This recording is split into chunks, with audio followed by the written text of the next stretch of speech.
Hi everyone. So these are the list of topics what we're going to discuss today.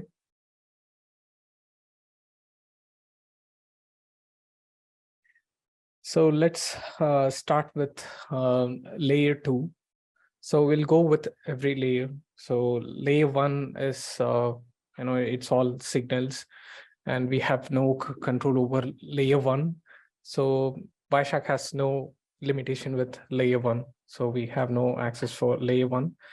So the real picture comes from layer 2 from the Wireshark perspective, because your NIC that responds to layer 2. So let's look about what is layer 2 and what are the layer 2 headers. So let me open up my notepad.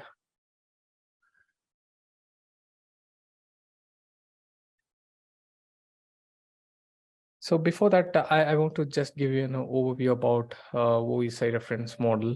Not too deep about that, but just want to give you a glimpse about OESI reference model. So let me open up my whiteboard, because we have to know where exactly this layer 2 fits in the OSI.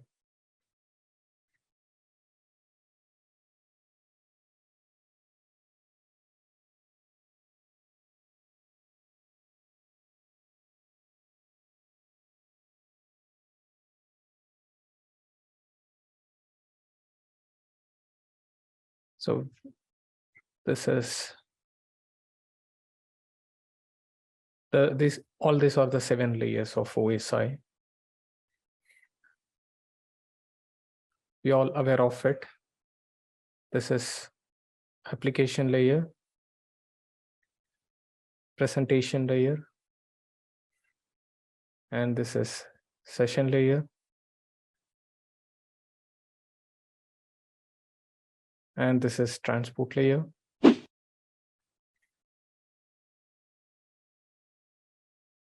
And this is network layer. Then comes data link layer, then the physical layer. So total 7 layers we got.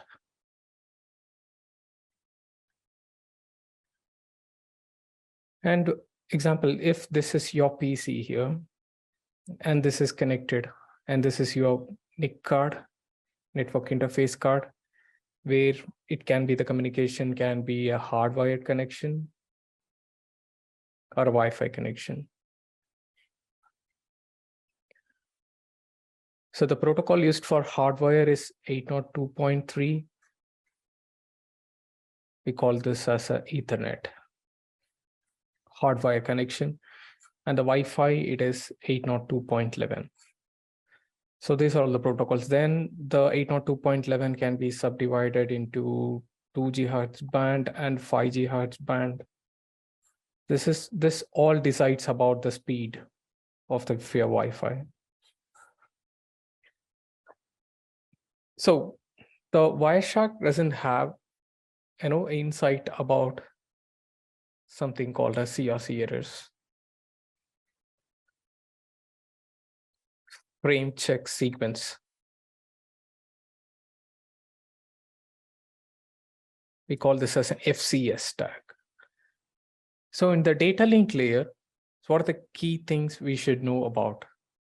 So now we got it. So in the physical layer, I can know it is all about signals, and it can be a hardwired connection or it can be a Wi-Fi connection. And for the hardwired connection, I use 802.3. And for the wireless, I use 802.11. So when it comes to the data link layer, so what are the header types and what are the key values I should look into the data link layer? That's subjective. So now let's jump into the layer 2. So this is the layer 2 header here. If you look at this is a 14 bytes. So the Ethernet header is a 14 bytes value.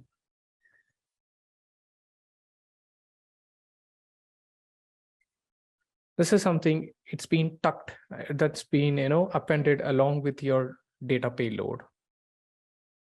And this decides your MTU So we discuss about that in the later class, but MTU is actually your total payload. That's called your maximum transmission unit.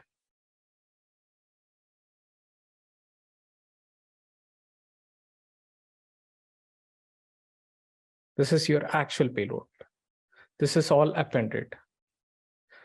Always your destination MAC address comes. Then your source MAC address. So this is a 6-byte value, and this is a 6-byte value. And your ether type is a 2-byte.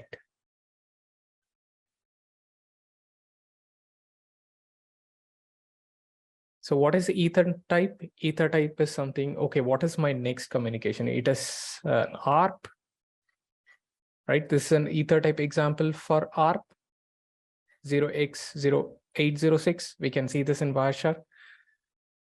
But why ether type is so important? So what is my next communication? So if I am trying to ping, so what is the next protocol that comes in play? So that is ARP. So how the Wireshark will get to know about that? Okay, my next protocol is ARP, and by looking into the ether type, I'll get to know, okay, this is an ARP packet. So we'll discuss about what is other type of ether types we have. We have some other ether types like IPv4, IPv6. These are all the most commonly used ether types.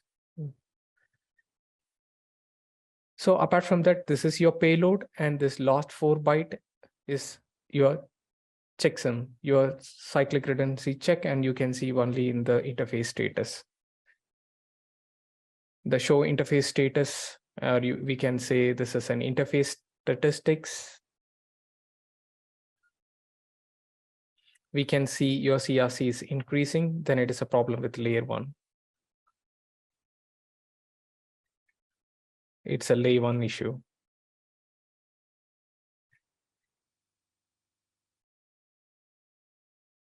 So the main header type we should focus on is the destination MAC, source MAC, and ether type.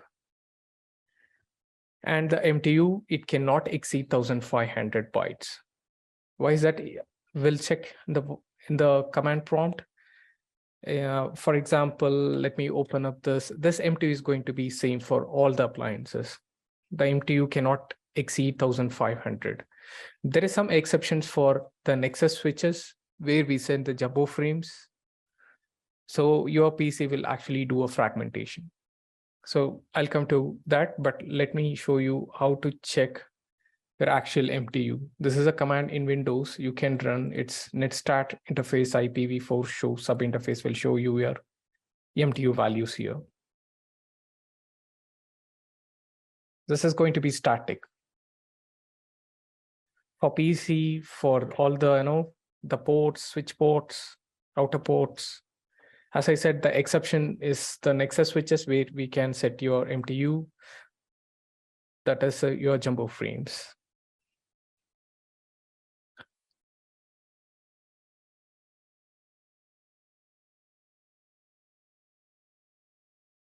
If I go to,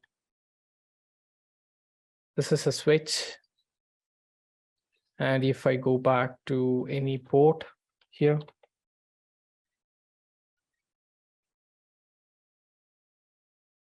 if you try to set your MTU more than 1500, it doesn't support. So what if there is a Nexus switch in the middle, and what would be the scenario? If I got a Nexus switch, how this particular switch can handle the traffic? So now we got it where this layer 2 header comes in. So let me go into delete this.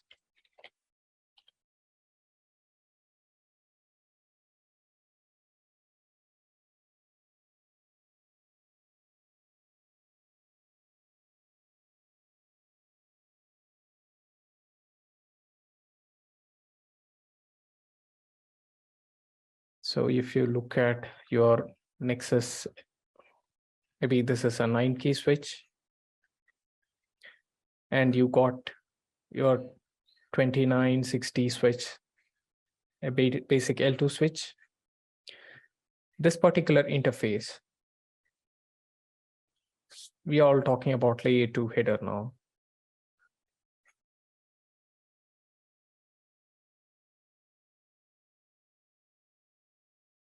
So if I set the MTU 1500 by default, this particular port, this is fast Ethernet 0/1. And if I set an MTU value something, this is fast Ethernet 0/2. And if I set an MTU value something like 9000 bytes, but the default value, the default MTU is 1500. And in the Nexus, if I try to set 9000 bytes, this particular box, my L2 switch, when it receives it, it's going to fragment the packet.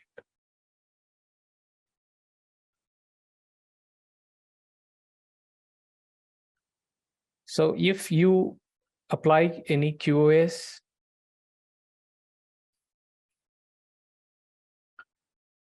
if you apply your QoS, if you say do not fragment, your packet will be dropped. When you have your Nexus devices, you have to be cautious about this. So you should never set your do not fragment bit. And in some cases, there might be a production service where you set your higher MTU value.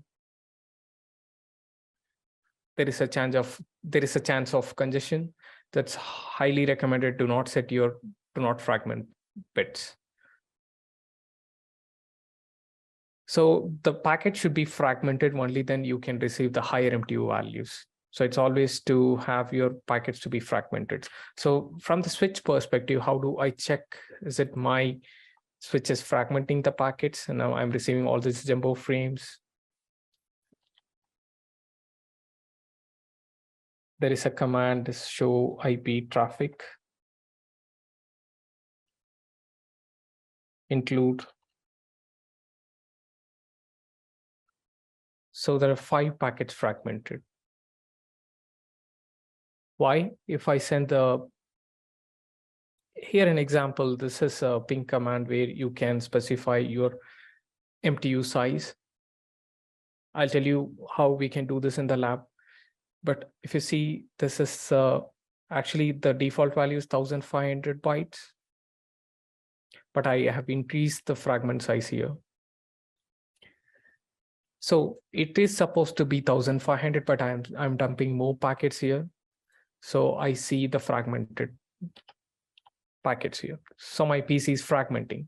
So one on the fly, it can just receive 1500 bytes from the source to destination. If I receive more than 1500 plus, so my box will be fragmenting the packets.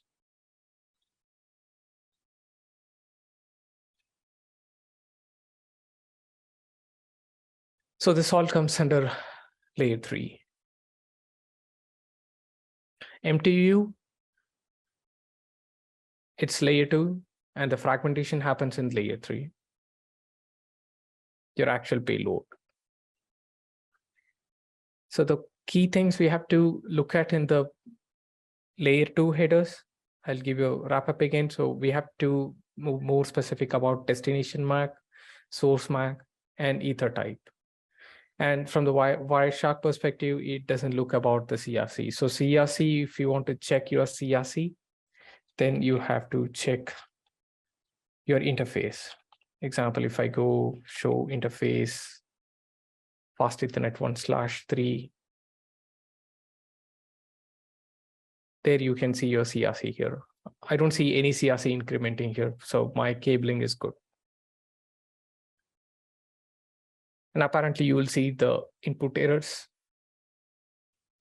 It happens parallelly with your CRC errors. So this can be also a cause of slowness, right? So from the layer 2 perspective, we are looking at the layer 2 is clean. There is no issues with layer 2. So the layer 2 communication, what are all the communication it happens in layer 2?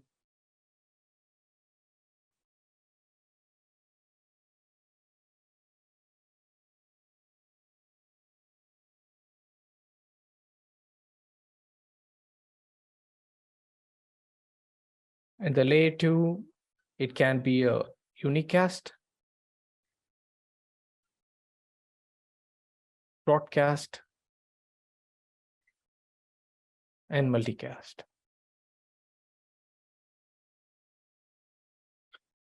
So now let's see how exactly the switch, since the switch is a layer 2 device, when it receives a multiple payload, example, if it receives a packet from, example, this is a destination, and this is my source.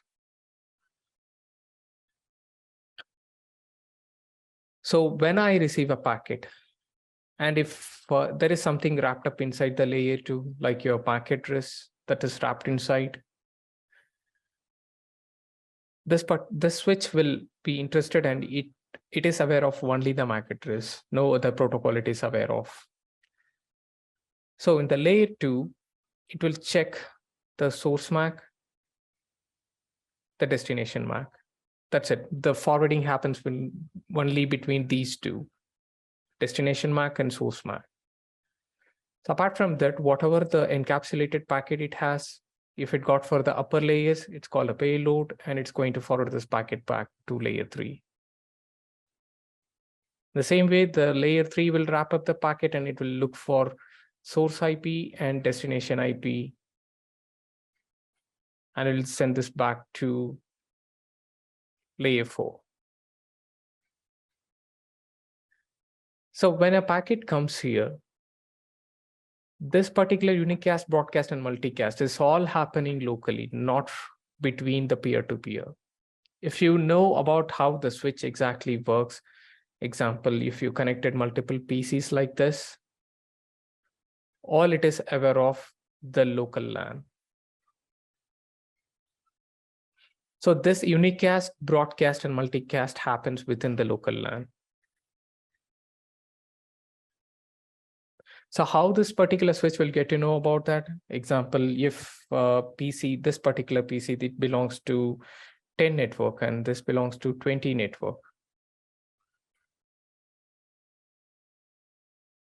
So what happens here, if these two networks are in a different network, and the objective of the switch is to find the destination MAC address. But since no traffic has been generated so far, I don't know anything about 20001, but how do I reach 20001? So here comes the role of ARP.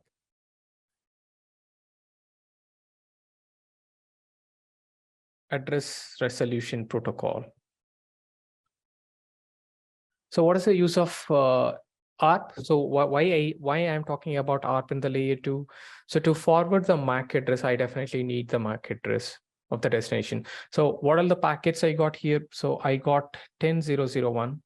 I got my layer 3 packet source, and my destination, I know about 20002. I want to reach this, but this PC is a layer 3 device. So I know about my source MAC address because the packet originates from my PC. So example, this is my MAC address, source MAC, but I don't know the destination MAC address.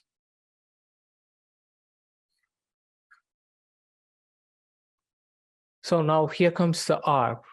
So what happens, this particular PC will send a ARP request. For the ARP request, who will send an ARP reply? That's the question. So since I don't know the destination MAC address, so the ARP has a mechanism to do a broadcast.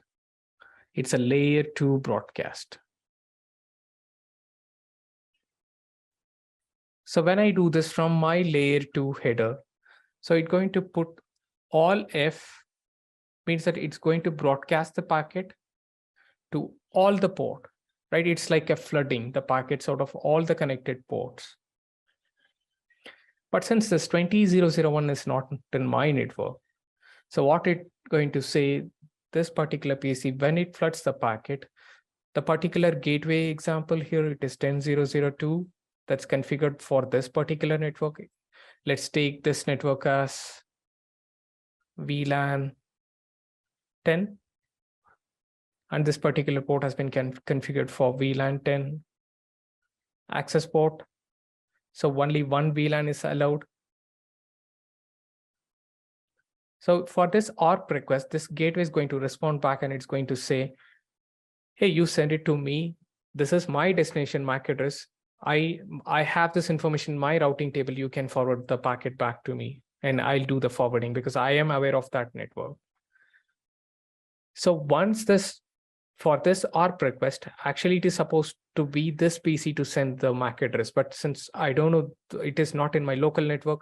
So the switch is a one local broadcast domain. So I don't know anything about, the network 20, and I don't know anything about the IP. So all I need is a MAC address to forward my frame. So it's going to put the IP address of this particular interface 10.0.0.2 example, let it be CCC. So here for my ARP reply, I'll get a response for a destination MAC address as here CCC. And now I got all these details. I got source IP, I got source MAC address, I got destination IP, and I got destination MAC address. So now the packet will be forwarded back to the gateway of the router. So now again, the same process happens. It will go check inside the routing table and it know about the directly connected devices. I know about 20 network and as well as I know about 10 network. So what it's going to put? So it's going to put its own IP address as a source now. So now 20.0.0.1. So one thing, your IP packet is never been changed. Only we are talking about ARP. Only the ARP IP details are changing here, not your actual IP headers. So now it's going to put 20.0.0 as my source.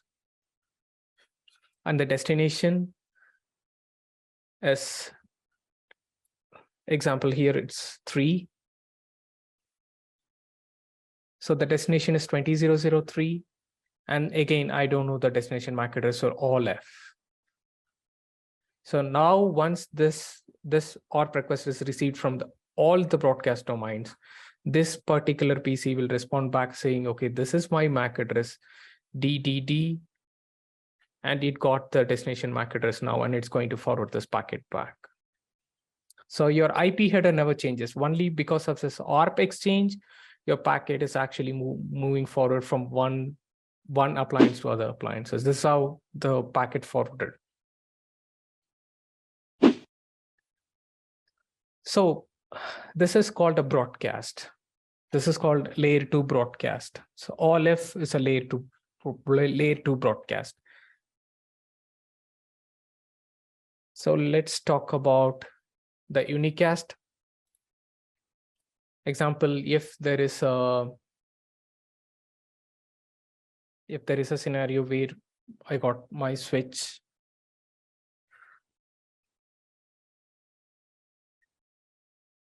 and I got 3 PCs connected. So all the PCs are in same VLAN.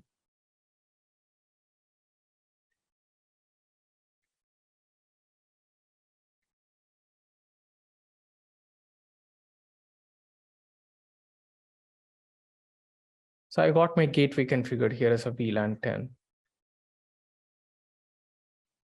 So in the layer 2 header, since I got my source MAC address now, we know about how flooding happens, and this particular switch maintains a TCAM table where you got all your MAC address saved.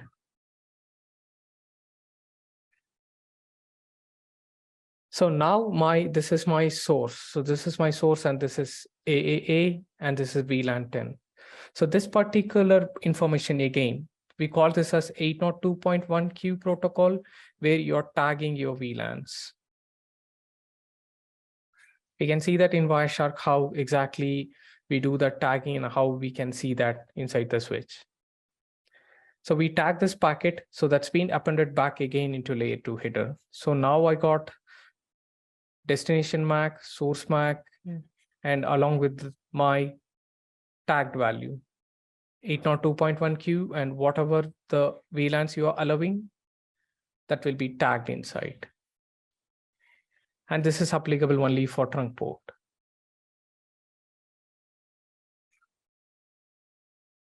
So this is called 802.1 tagging. All this information is inside the layer 2 header now. All this information is inside the layer 2. Now the packet forwarding happens between, PC1 and PC2. I got few chats here, so I'll definitely, I'll give a time where we have a Q&A session. You can ask your questions for sure. So now if the PC1 and PC2, if it wants to communicate, and now my ARP request, since I don't want to go for my gateway because all in one broadcast domain. I don't need a gateway. Even if you are not assigning the gateway, the PCs can communicate each other. Why? Because it's going to send a broadcast back. Now for this ARP request,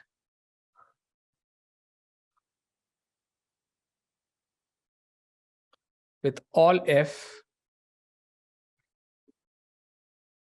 you will get an ARP reply back. This particular PC will send an ARP request.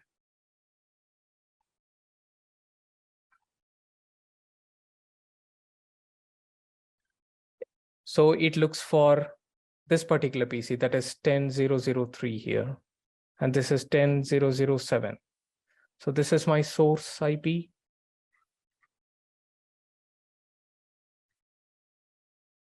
My destination IP is 10.0.0.3. An example here, my source MAC address is AA and destination MAC, I don't know. So it's going to send a broadcast now. So what happens here? Since all in the same VLAN, it's one broadcast domain.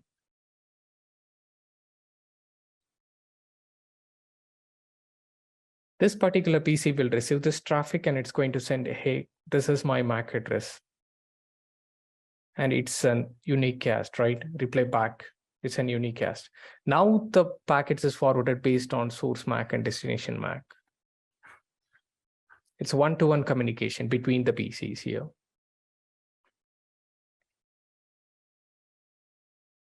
So the layer 2 multicast is one-to-many. We'll discuss that in the future classes where we use EIGRP and other stuffs.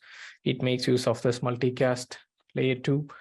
So the key components, let me again tell you, the key components are destination MAC, source MAC, and this is a 6-byte header value, 6-byte. So if you look at the Ethernet header, it is 14 bytes, and out of which we have to look at these 3 values. So this is ether type. And this is 2 bytes. The frame check sequence, as I told, that's tucked inside the layer 2, but Wireshark has no insight about CRC, frame check sequence. So here comes your actual payload.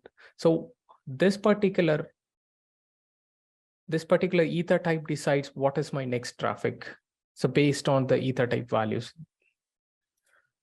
Yeah, this is a quick overview about layer 2 header.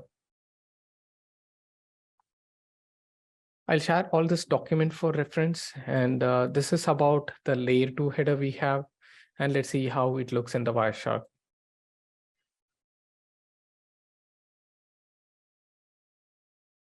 So let me open up this capture.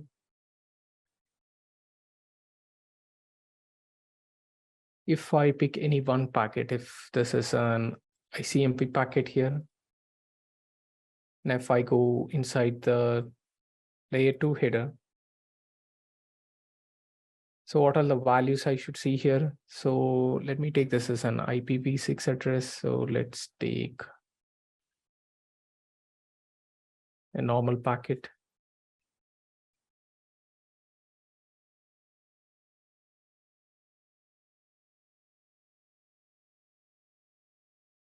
So here you can see this is a MAC address.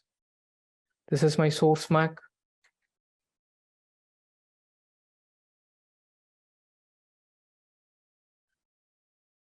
This is my destination MAC. And this is what I'm talking about. This is an ether type. So it says it's IPv4. So my next communication is IPv4. So what's next? It's an IPv4.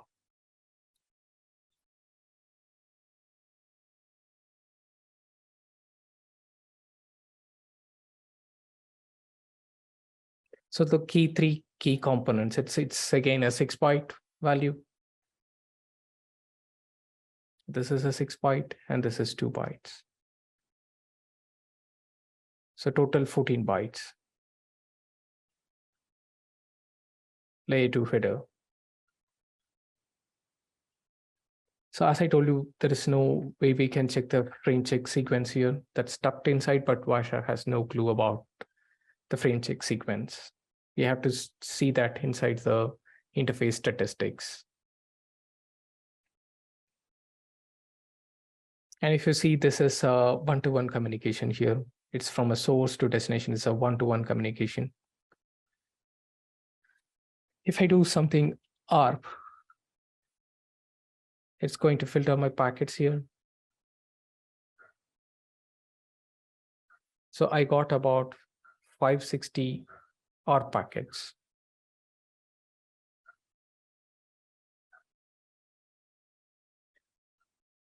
So let's take this.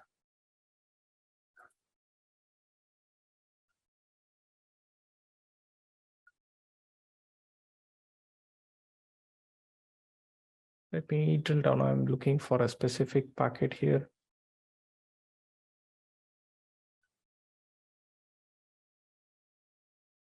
No, let me open up one more capture.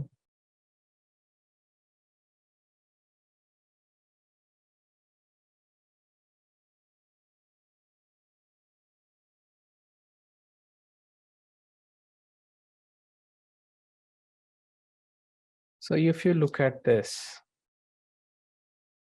is a broadcast, layer 2 broadcast. We are talking about the layer 2 broadcast.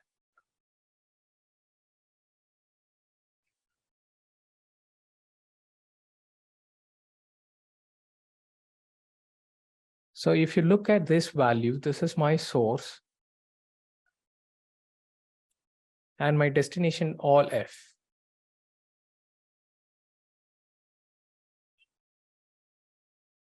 This is my source. This is all broadcast.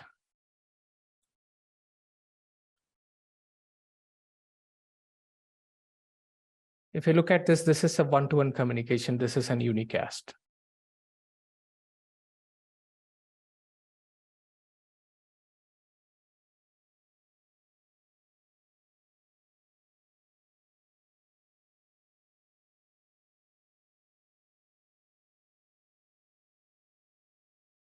And this is a broadcast.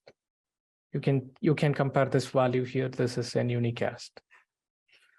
Source MAC, destination MAC. And what is the ether type here? This is 0x0806 is for ARP. So the key component, 6 bytes, and this 2 bytes, total 14 bytes. Layer 2 header. And if you see, this is an ARP reply. I got an ARP reply, and this is an unicast. If you see, this is my sender MAC address. This is my sender IP address.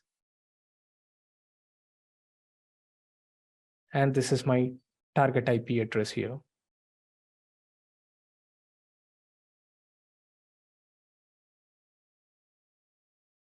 So we filtered the packet only with ARP. So this is all the key component we should know about, layer 2 headers.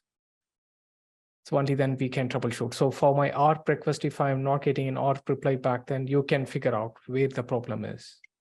So I'm not getting an ARP reply back. So what's the problem? My packet is not forwarded. Somewhere it got stuck in the middle. So with the capture, we get to know about that. So this is about the layer 2 header. And this is how you can see the values in Wireshark.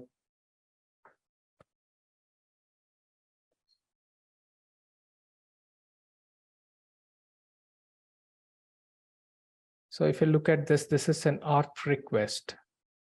And inside the ARP request, if we look at the ARP packets, as I told you, this is a protocol. The next protocol type is IPv4 communication is happening here. This is the ether type, ARP. And if you look at this destination MAC addresses, all zeros, because I don't know who is the destination. So ARP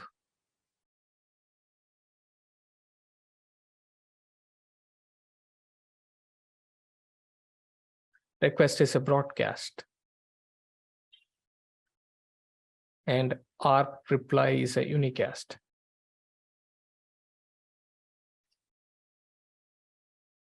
For my ARP request, I'll get an ARP reply. This is an unicast. This is a broadcast. There's a key thing we should know about. And my layer 2 header will know about what is next. So what's going to happen next? It's my ARP request. So that's it about layer 2 header values and where we can check that in Wireshark. In the lab, we'll see how we can generate the traffic, and we will, how this Wireshark is trying to sniff those packets, and it's displaying us the same to us. So we discussed about what is unicast, multicast, and broadcast, and ARP in layer 2. And we discussed about layer 2 header types. So what's next? So now we'll see what is layer 3.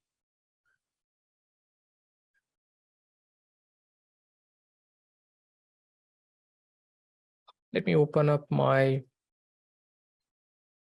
OneNote here.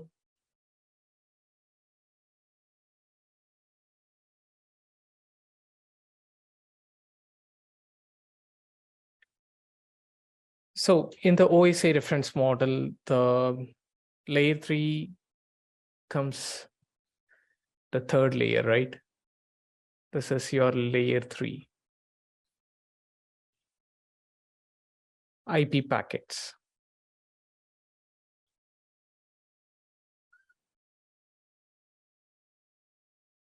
When we talk about layer 2, it's all frames.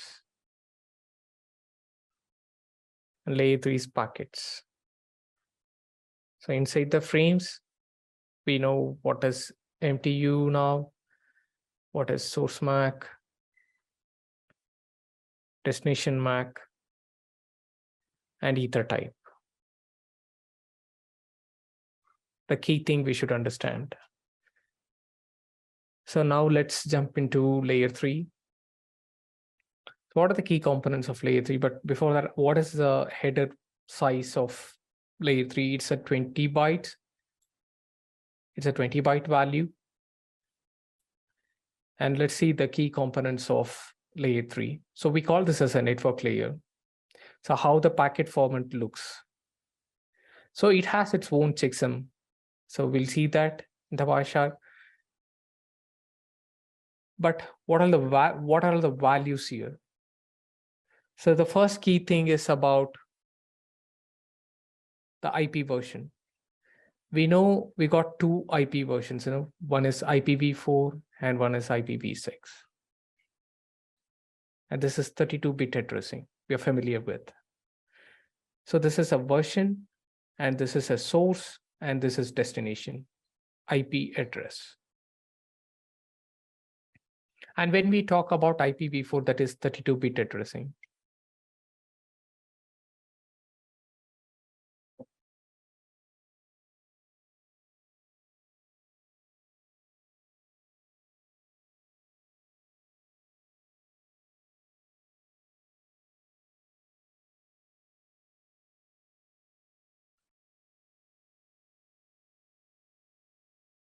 So this is source IP and destination IP. This is your actual data. This is your payload. And it has its own checksum.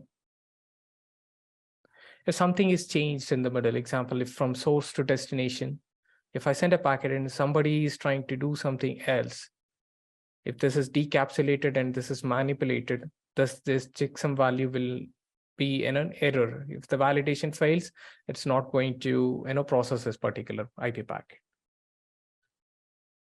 So another important field we discussed about TTL yesterday, and the different types of TTL is 128, 255, and 64. This is used by Linux. This is by Cisco appliances, and there might be, if this is a Linux-based appliances with other vendors, then it's going to use the same TTL. TTL is completely based on the operating system. The source is going to set the TTL. And for Windows, it's 128. You can always check your TTL. Just do a ping is the very best utility to check your TTL.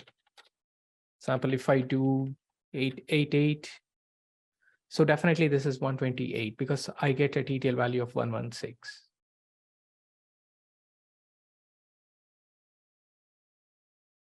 So in the same way, you can check for your Linux boxes and Linux appliances. So we are discussing about this checksum, and TTL is time to leave. Why we need a time to leave?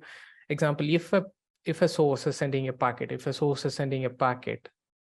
with a TTL value of, example, if a TTL value of 3, and if I got only 3 routers in the middle, if it is connected something like this,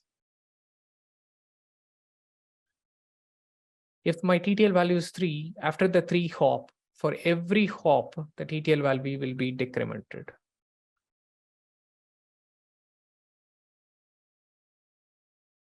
By 1. For every hop, your TTL value will be decremented by 1. That's a thumb rule. So, example, if I am sending a packet with TTL value of 1, it's going to go here for the first hop, and it will make the TTL value of 2, and it'll send this back to this PC. So now again, this particular packet will be forwarded with TTL of 2, 1, 2, and it'll send back again. So once this TTL value, if it becomes 3 minus 3 equal to 0, so now it cannot forward this packet. That is something time to leave. So how long this packet will be active or alive in a network.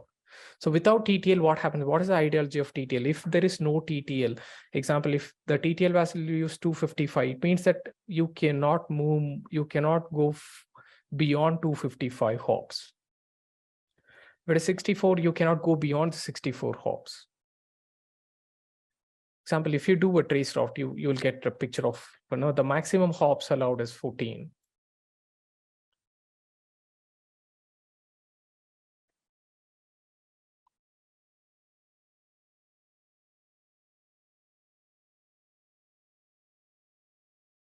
I'm using a delimiter.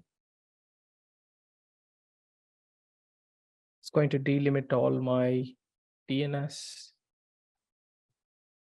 Sorry, this is tracer T command. Trace route is for Cisco devices.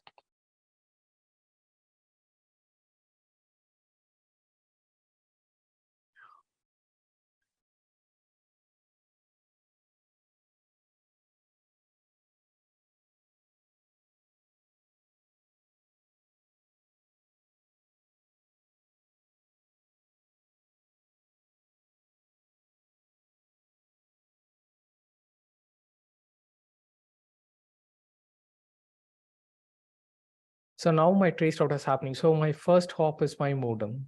So my IP is 192.168. It's in the 192.168 segment. And here they are blocking this ICMP. And Windows is using ICMP protocol. So for every trace route, 81st, for Cisco devices, it uses UDP. For some appliances, it uses TCP. So how my destination will know every time that, okay, this packet is not making to the destination. So very first time this particular, we have a separate class for TTL, but I'm just giving you a glimpse about TTL, how it worked here. So the maximum hop is 30 here, right? So now this is how my TTL is decrementing when I do a ping. From 128, it is keep decrementing for every hop. Every hop it is decrementing. So example, if there is a routing loop and if there is no TTL value, the packet will be keep running around, right? Because it doesn't have any TTL value. It means that it can go infinity hops. There is no limitation for a specific packet. So that's the ideology behind TTL. And you know what? In the layer 2, there is a loop. And it's very hard to find, and that is called a broadcast ROM, because layer 2 doesn't have anything like TTL. If you look at the layer 2 header, you do not have anything like TTL value in layer 2 header. If I go back to my layer 2, there is nothing like TTL. But if I come back to my layer 3, I got a TTL value here. So it prevents the routing loop. Every time an IP packet passes through a router, the TTL time to leave field is decremented by 1. Once it hits 0, the router will drop the packet and send an ICMP exceeded message to the sender. So in every hop here, if we go back here, if for every hop, the TTL is decremented by 1. So we have a separate class, as I told you, for TTL. For now, the TTL value is decremented here. When we do a ping, we know about that. So this is the 3 key values we should know. This is a minimum value, and this is an average time taken to reach the destination. This is the maximum time taken. This is the minimum time taken, and this is the average value. This is very important when you do a troubleshooting. So when look at this, for one hop, it is my router, it is just taking 1 millisecond.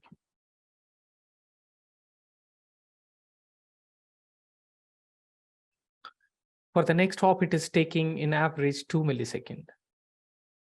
And here in an average, it is taking 74 milliseconds. Here they are blocking the ICMP.